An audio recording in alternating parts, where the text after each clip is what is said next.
大家好，我係范寧醫生，無望愛嘅主席。無望愛一直推動好生好死，有各項唔同嘅項目喺社區咧，都係幫人去規劃自己人生下半場嘅。喺舊年，我哋就開展咗一個及早自主人生計劃，聯同地區上邊嘅唔同嘅非牟利機構啦，同埋時間銀行咧，去到社區入邊揾到有需要嘅人，無論可能佢哋處於健康嘅階段，照顧者或者係已經去到臨終，或者好多長期病患，其實佢哋都需要咧係為自己嘅人生下半場去到臨終階段咧，都係做好呢個規劃嘅。而家咧就設計咗一本咧叫做《自己人生話事清單》，更加容易咧令到社區唔同嘅人士、社工同埋各持份者咧係了解到咧，原來好生好死咧都有好多嘢咧係可以去設計啦，自己去掌握啦，同埋同屋企人去溝通，咁就自然做好人生下半場啦。大家都知道咧，而家心靈關顧好重要啦，第一要先關顧自己啦。大家今日有冇讚過自己呢？無論可能你煮餸啊，或者你幫人做咗嘢啊，甚至今日你學咗一件新嘅事物，其實都已經可以讚自己噶啦。第二樣嘢，有冇多謝自己呢？譬如話今日你試咗一樣新嘅項目，做咗一個新嘅動作，無論可能係跳舞啦、寫字啦，今日去咗參加一個新嘅活動，其實你真係要多謝自己。點解？今日又可以俾機會自己去行前多一步呢？今日有冇試過攬自己，又或者話俾自己聽，我今日做咗咁多嘢，其實都係因為自己好愛自己。咁唔好低估呢樣嘢喎。可能大家唔習慣話，我平時都唔係咁做嘅喎。但係當你養成呢個習慣嘅時候，你就真係每天愛你自己多一些啦。作為醫生嘅我，梗係叫大家記住，每日都要做運動啦。輕輕做嘅就係伸展運動，起碼拉筋啊，等自己啲筋骨舒服啲啦。咁第二樣嘢嘅心肺功能咧係好重要嘅，梗係要做大量運動啦。我諗緩步跑或者而家好多人都中意跳舞、耍太極，其實都 OK 㗎。行樓梯記住行上就唔好行落啦。咁第三樣嘢咧，大家都好注重平衡，另外就係腳骨力要夠啊嘛，所以咧要訓練肌肉咧，有好多唔同嘅動作可以做嘅。我見過有啲老人家咧，深蹲咧都可以做10幾20次，甚至去到差唔多接近100次，咁樣梗係好啦。講完運動啊，梗係講飲食啦。飲食資訊有好多，不過咧我就俾個 tips 大家容易記嘅。嗱，每日食2至3餐，咁每餐咧生果嘅份量咧就係1個拳頭。至於蔬菜同米飯咧，咁啱咧都係一樣嘅，係幾多咧？就係比拳頭大少少。咁食肉食幾多好啊？1個掌心就夠啦。跟住就要講下休息啦。休息呢樣嘢咧，可能好多人自己都唔記得嘅，因為真係每日有好多嘢要做啦，又或者你要照顧身邊嘅人啦。但係千祈唔好唔記得休息咯。我自己覺得啦，可能你眯埋眼啊，慢慢深呼吸咧，都已經幫到自己嘅啦。最緊要有 me time。好多人咧都會教咧點樣慢慢深呼吸嘅，最緊要慢咯，就係3、2、1。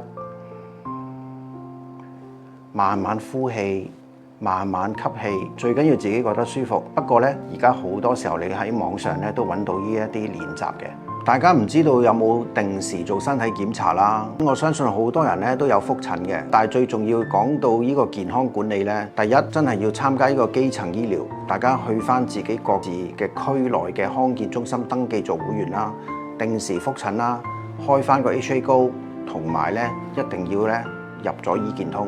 去到人生下半場呢個階段咧，真係做嘢唔好急，我哋要用好自己嘅眼睛去觀察啦，去領略身邊好多美麗嘅嘢，聞多啲唔同嘅味道，喺公園啊，喺唔同嘅地方啊，聞到啲香味，讚下自己嘅太太或者自己嘅先生煮嘢真係好食喎。咁另外就係我哋嘅手部，我哋要接觸多啲唔同嘅嘢，去令到我哋嘅最後一感可以咧維持住呢個敏感度。我鼓勵大家咧，好好用我哋嘅五感。包括眼睛啦、鼻啦、我哋嘅味蕾啦、我哋嘅手去接觸世界啦，仲有我哋嘅耳仔、耳聽八方嚟到去感受我哋每一秒嘅生活。用好五感咧，再加埋我哋2隻腳咧，你就可以走出去自己屋企門口外邊，去到唔同嘅地方咧去探索呢個世界。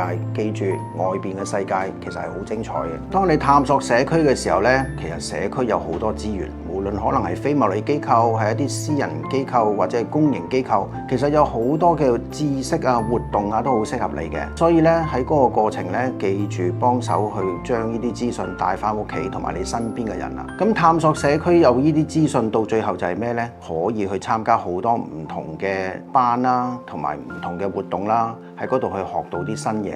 去令到自己繼續去持續咁樣去學習，慢慢咧去建立一個習慣，就係有咗唔同嘅人生計劃同埋目標。咁每年你都可以制定自己一個新嘅目標啦。講咗咁多好生啦，但係始終我哋嘅身體係慢慢走下坡嘅。咁如果有一日我哋真係病咗，而病到係我哋冇辦法再同其他人溝通，甚至係自己連醫療上邊都唔能夠為自己做決定嘅時候，咁屋企人就會好彷徨。如果冇好多嘢預先計劃定講定嘅話呢，有機會製造好多不必要嘅遺憾。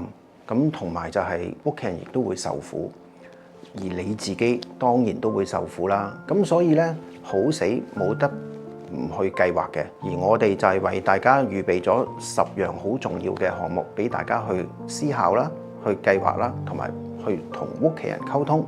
咁自然咧就可以減少呢個人生嘅遺憾啦。第一樣嘢，我認為最重要嘅就係預設醫療指示啦。尤其是而家政府立咗法，可以保障大家喺簽署咗預設醫療指示之後咧，跟足立法指引，自然就會受到保障。你可以為自己就係當生命去到盡頭嘅時候，究竟接受定唔接受邊一類嘅維持生命治療咧，好重要嘅。作為醫護啦，雖然我哋對財務唔係好認識，但係我見到好多人喺臨終嘅時候咧，都冇做好財務安排嘅話咧，都對屋企人有好大嘅壓力同埋彷徨嘅。你份保單啦，你唔同嘅財產，包括可能係錢，可能係呢個資產，如果冇做好分配，亦都冇做好多嘅安排嘅話咧，屋企人可能會因為爭執，亦都有好多有需要嘅屋企人，亦都得唔到你嘅分配嘅。香港好多人咧都好善心嘅，去到臨終嘅時候，其實真係可以考慮器官捐贈啦、